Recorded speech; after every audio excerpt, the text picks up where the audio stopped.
Hey, what's up? This is T-Dub Jackson with you again. Looking a little scraggly here. I'm getting ready for a big 3-day weekend, and just thought I would read you a couple more letters. And I'm thinking about calling this the Help Me T-Dub. Kind of like the Dear Abby, or I thought about Dear T Dub. I thought let's be original. And most of the questions that I get through email or in the letters is usually the subject is something to do with Help Me T Dub, something along those lines. So let's read a couple letters. Let's read some good ones first, because I don't want this to be about all bad news all the time. This one, he's got a very original first name, so I'm not going to read his first name. But it says, I wanted to write and say thank you for the audiobook. I bought it 24 hours ago. I've been listening to it all day, and it's changed my outlook on my whole situation. Honestly, at the time, I was desperate for something to make me feel better and was convinced this was a scam. I can tell you I have not even read the book because the audio material is fantastic. Each time I start to get down about things, I listen to one of the chapters, and I feel like I can move on with my life. That's a great letter. He's talking about the audiobook. It's an add-on. You get the textbook, and if you want the audiobook, you can get that as well. But that's what he's listening to.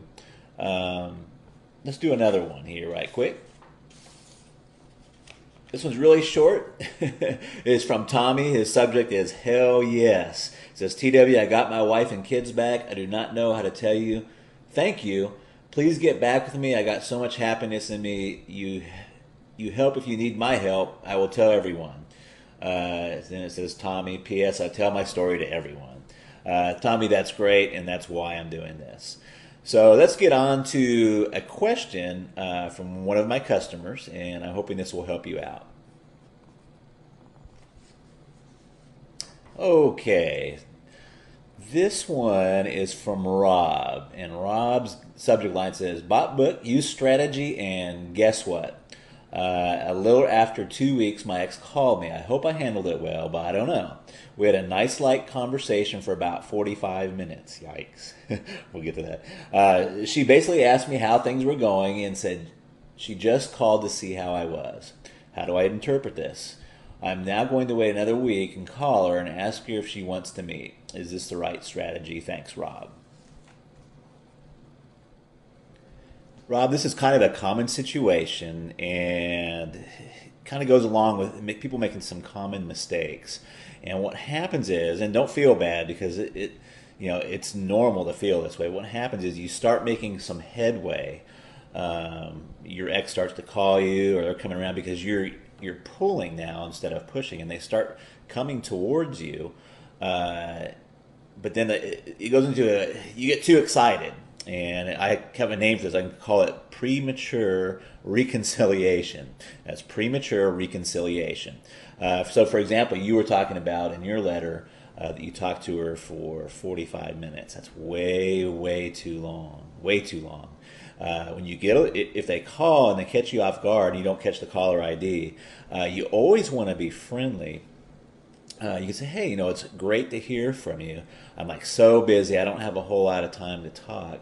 Maybe at some point we can get back together and chat and stuff, but I don't have a whole lot of time to talk right now. And you really cut that conversation short. And the same thing, what happens a lot with a lot of folks is their ex will start to call and text message them again, and they do a lot of texting. And let me tell you, see these two things right here? I don't know if I got this up here so you can see it or not. These two things right here. Your two thumbs, those are two body parts that can really destroy your chances of getting your ex back. Okay? Don't text, especially in that period where we are trying to work and attract them back. Don't be using that text message. That will just destroy your chances. What you want to do and what your attitude wants to be, and again, it's not all about just what you say and the words. It's got to come from the inside and the attitude.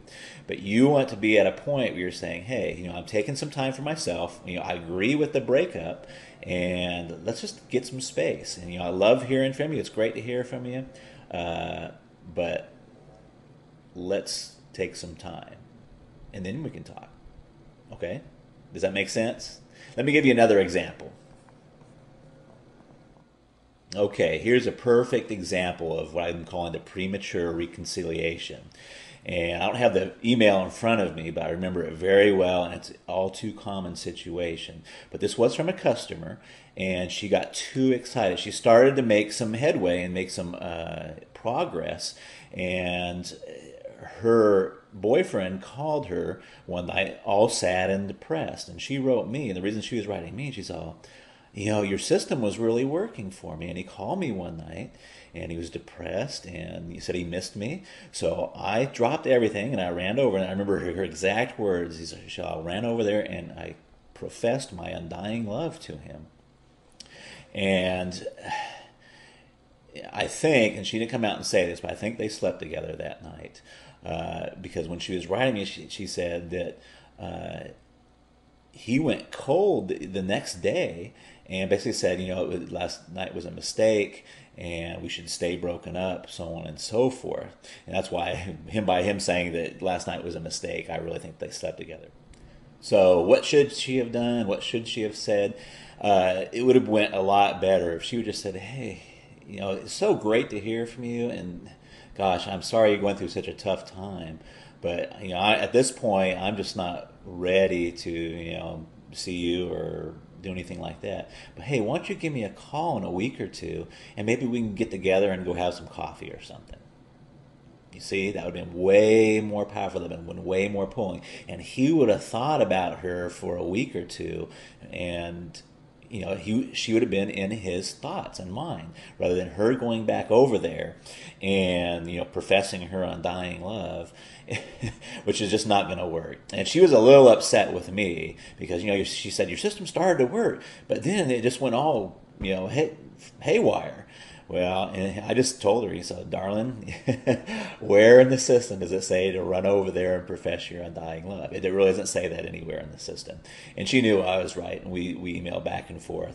And I think that we did get her straightened around there.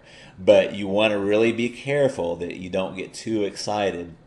In the system, there are very powerful techniques and methods for them to get them to call you and to start pursuing you. But you have to be careful of the premature reconciliation. So, don't talk to him for 45 minutes on the phone. Don't let these two body parts ruin your chances there. Be cool, be aloof, let them chase you a little bit. Always be a little bit hesitant. If they call you up, that 2 weeks that goes by, if he calls her up and says, hey, you said to call you up in a couple of weeks, let's go have coffee. Always be a little unsure.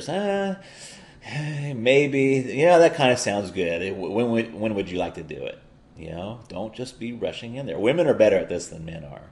But, don't get too excited.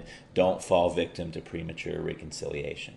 If you don't have a copy of Magic of Making Up, I would just like to very gently nudge you to click the link underneath there. And it really does work. It's not a scam. And I am very involved in trying to help folks get their exes back, and save families and save relationships. Great talking to you, and stay tuned for the next edition of Help Me T-Dub. Thanks.